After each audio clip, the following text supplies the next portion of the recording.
Ibadah Allah kita berfadilah menjernihkan hati dan ma'rifat billah. Di samping itu para hadirat dan anak-anakku, Mbak Yai memberikan apa yang disebut penerapan ajaran Wahidiyah, lillah billah dan lirrasul birasul. Lillah billah yaitu suatu terapan yang harus kita latih dalam hati kita. Setiap gerak-gerik kita, naik turunnya nafas, semua itu kita niati ibadah kepada Allah SWT. Kemudian yang kedua billah, hidup kita, gerak kita, ibadah kita, semua digerakkan Allah. Sehingga di dalam hidup kita tidak ada nilai yang tidak bernilai ibadah. Dan tidak ada aku atau ego, semua kita egonya Allah. Aku-akunya Allah. Hidup ada dari Allah. Billah semua yang menggerakkan Allah. Lillah dan billah inilah zauqiyah asyhadu alla ilaha illallah wa asyhadu anna Muhammadar Rasulullah. Kemarin kita bersaksi asyhadu alla ilaha illallah secara keyakinan, dan sekarang secara zauqi atau rasa dalam hati kita. Yang kedua lirrasul birasul, yaitu niat makmum Rasulullah sallallahu alaihi wasallam, dan birasul merasa mendapat jasa dari Rasulullah sallallahu alaihi wasallam atas perjuangan Islam ini. Tanpa Rasulullah SAW kita tidak mengenal Islam, tidak mengenal Allah Subhanahu wa taala. Maka keberadaan kita, keimanan kita ini semuanya adalah jasa Rasulullah sallallahu alaihi wasallam. Lirrasul birasul ini adalah penerapan zauq wa asyhadu anna Muhammadar Rasulullah. Maka apabila kita telah lillah dan billah lirrasul birasul, kita telah merasakan syahadah itu sendiri, bukan meyakini tapi merasakan, dan itulah disebut iman ma'rifat atau iman zauqi atau iman musyahadah kepada Allah SWT. Itulah yang diperjuangkan Wahidiyah hingga mencapai iman yang kamil, iman musyahadah. Pada tangan-tangan iman musyahadah ini pada hadirat udah melebihi tingkatan ihsan. Ihsan ini didahulukan Rasulullah, wa'bud ka'annaka tarah fa illam takun fa innahu yaraka. Beribadalah seolah-olah kau melihat Tuhanmu. Jika itu tidak bisa, wahai anakku, maka hendaknya kau merasa senantiasa dilihat Allah. Itulah ihsan. Para bapak, para ibu yang kami hormati, anak-anakku, itulah yang diberitakan Mbah Yai 47 tahun yang lalu, yang alhamdulillah mulai disiarkan seorang, dua orang, tiga orang, yang akhirnya menjadi satu komunitas jamaah Wahidiyah ini. Kemudian Mbah Yai mendidik kita berorganisasi, dibentuklah perjuangan Wahidiyah ini. Para bapak, para ibu yang kami hormati, itulah yang berjalan Mbah Yai hingga sekarang merata seluruh Nusantara. Alhamdulillah, setiap orang yang mengamalkan Wahidiyah umumnya dikaruniai rasa tenang di hatinya.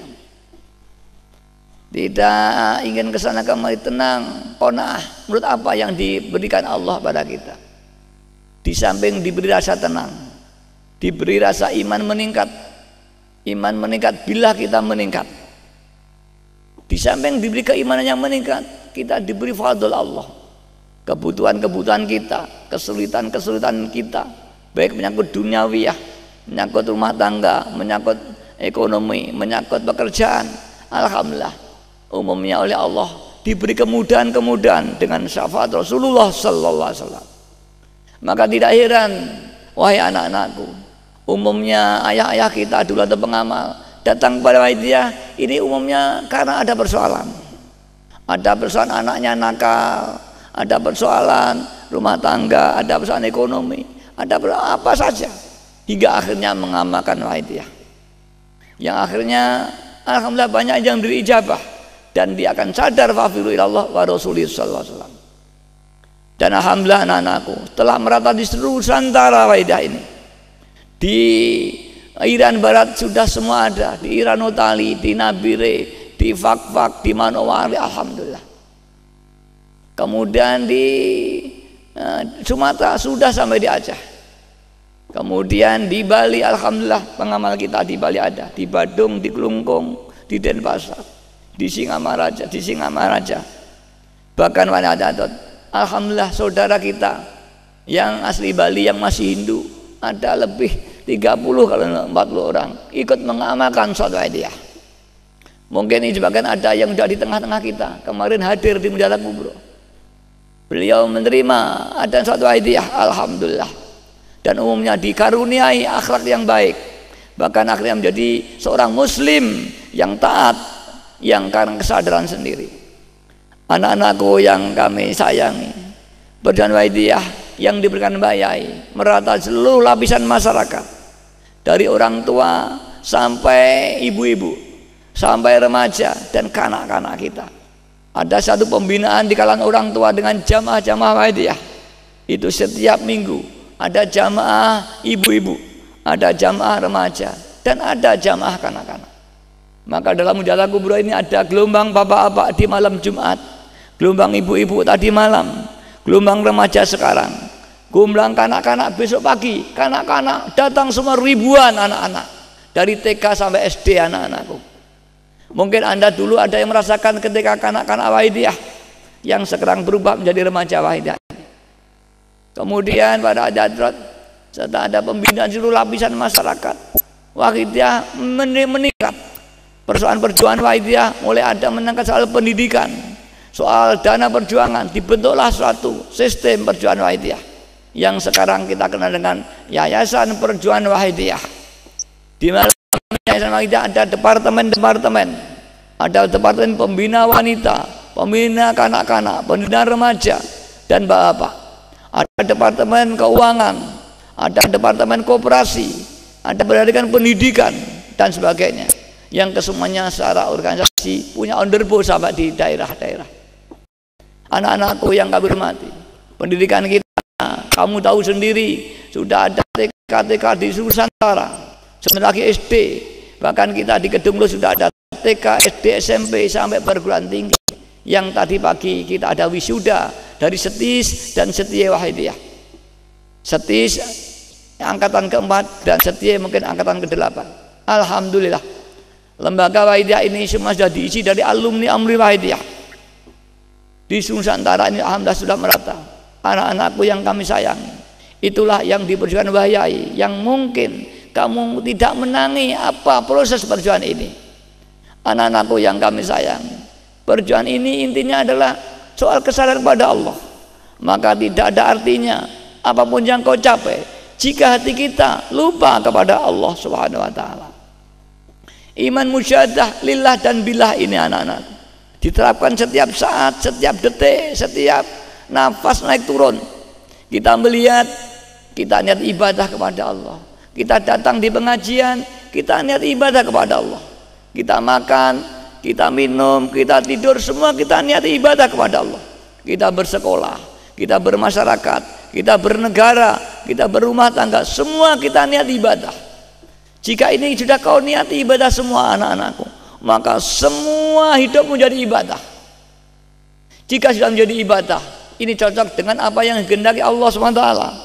Wa ma khalaqtul jinna wal insa illa liya'budun.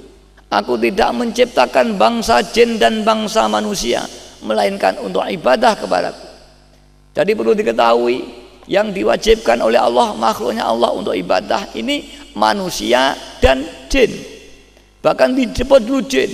Jin punya kewajiban seperti kita untuk taat beribadah, dan kita juga begitu. Maka apabila hidup kita ini belum kita gunakan untuk ibadah kepada Allah, kita belum sesuai dengan apa yang dikehendaki Allah untuk diciptakan.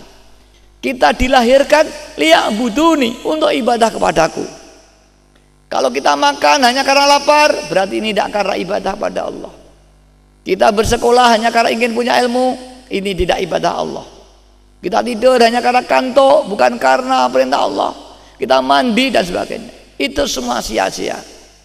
Kalau sudah kita mandi, kita niat ibadah, kita tidur, kita niat ibadah, kita makan, kita bersekolah, semua kita niat ibadah, hidup kita menjadi ibadah. Kita mendengarkan, kita melihat, kita diam, ibadah semua.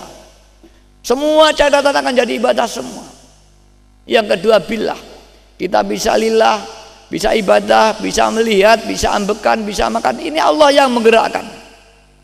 Tidak ada aku. Gerak yang gerakkan Allah, sholat yang sholatkan Allah, makan yang makankan Allah.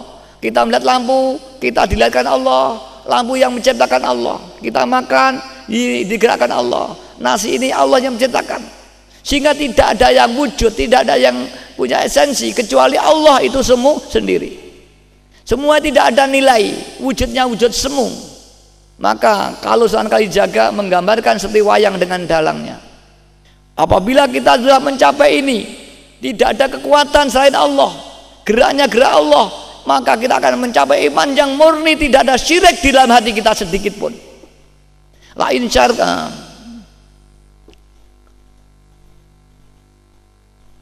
innallaha la yaghfiru ay yushraka bih wa yaghfiru ma duna dzalika liman yasha. Wahai anakku, ketahuilah Tuhanmu paling benci dengan orang yang berdosa karena syirik kepada Allah, karena menyekutukan diri kepada Allah.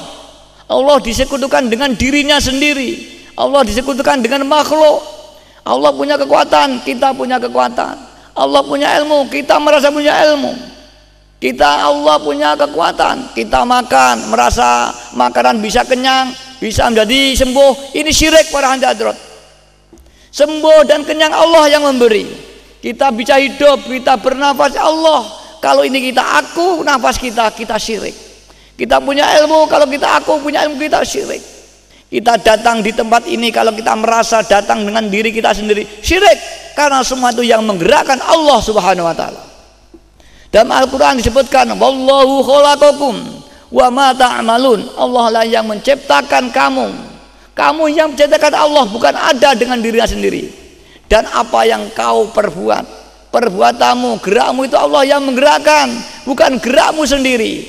Maka apabila kita merasa gerak sendiri, ambekan sendiri, syirik. Harusnya itu digerakkan Allah, didiamkan Allah, tidur didirikan Allah. Inilah makrifat kepada Allah SWT. Anak-anakku yang saya ngomongin, dan tingkat makrifat ini dalam thariqah disebut makrifat makom farku, makom terpisah. Nanti kalau kamu mendalami ada lagi makom jam'u dan sebagainya. Di wahidiyah disebut makom wahidiyah, meningkat lagi makom ahadiyah. Anak-anakku, insya Allah kalau kita dengan lillah dan billah, maka mencapai iman yang murni para hadirat. Kita bebas dengan hidup, bebas dengan riya, bebas dengan takabur, karena tidak mungkin orang akan ujub pamer. Padahal sholat kita ini adalah Allah yang menggerakkan, bukan sholat kita. Bagaimana kita memamerkan yang bukan milik kita? Tidak mungkin para hadirat. Para hadirat dan anakku, ketahuilah dalam ibadah sholat, jika masih ada ujub, apalagi riya, apalagi takabur, ditolak oleh Allah SWT. Dan ini kurang dibahas di luar idea. Ini sangat menekan sekali. Syarat rukunnya sudah dipenuhi anak-anakku, yang membatalkan sudah dihindari. Tapi kalau masih ada ujub, Anda ditolak sholatnya. Di dalam ujub itu pasti ada syirik, karena merasa memiliki satu amal ibadah sholat. Barang siapa yang sholatnya tidak billah, tidak merasa disolatkan Allah, orang itu merasa memiliki sholat atau telah memiliki amal sholat. Satu, dia telah dosa syirik, merasa mampu melakukan amal sholat. Kedua, mengaku, bukan hanya syirik yang kedua. Dan ini ada ditolak sholatnya. Betapa kita kalau kita koreksi sholat kita sejak kecil sampai tua, ditolak semua oleh Allah SWT. Jika tidak karena fadlnya Allah, kemudian dosa-dosa kita di dalam sholat yang ujub, riya, takabur ini tidak diampuni, sholat kita semua ditolak oleh Allah. Maka setelah sholat, para ulama menganjurkan istighfar, minta ampun atas dosa-dosa yang kita lakukan di dalam sholat, termasuk ujub, riya. Jika ini diampuni, maka akan diterima sholat kita. Tapi kalau tidak diampuni dosa ujub kita, ditolak ibadah kita. Lantas apa yang kita banggakan nanti di akhirat anak-anakku? Semua tidak ada artinya. Para hadirat, maka iman musyadah ini sangat penting sekali untuk mencapai iman yang mukhlis, yang bersih dari syirik sama sekali. Syirik ada dua, syirik khafi dan syirik jali anak-anakku. Syirik jali, syirik yang jelas, kita nyembah kayu watu, menganggap lainnya Allah Subhanahu wa ta'ala. ini punya kekuatan jelas, dan ini tidak ada.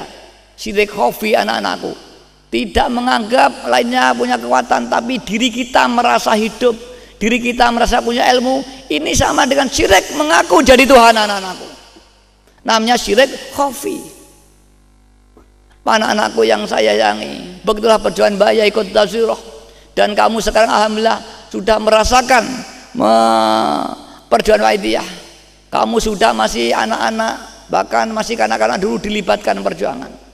Iman ini anak-anakku, dulu tidak setiap orang bisa mencapai ini, bahkan sangat dirahasiakan karena sulitnya untuk mencapai iman musyahadah. Iman musyahadah tidak bisa dicapai dengan ilmu, dengan hidayah Allah. Para ahli-ahli membangun satu sistem yang disebut thariqah. Dulu kalau belum umur 40 tidak boleh anak-anakku mengamalkan ini. Hingga para aulia-aulia uzlah bertahun-tahun untuk mencapai ini. Apa yang itu Sunan Kalijogo, Sunan Geseng, ini Riyadhah bertahun-tahun untuk mencapai iman ini. Mengapa sulit? Karena tidak menangi Rasulullah sallallahu alaihi wasallam. Kalau zaman sahabat begitu ketemu Rasulullah SAW dinazrah dengan qalbun nubuwah, sekarang langsung iman kepada Allah SWT. Bahkan belum ketemu Rasulullah dengan ceritanya iman, hingga orang menganggap Muhammad punya sihir karena memang nazrahnya Rasul sangat mustajab sekali.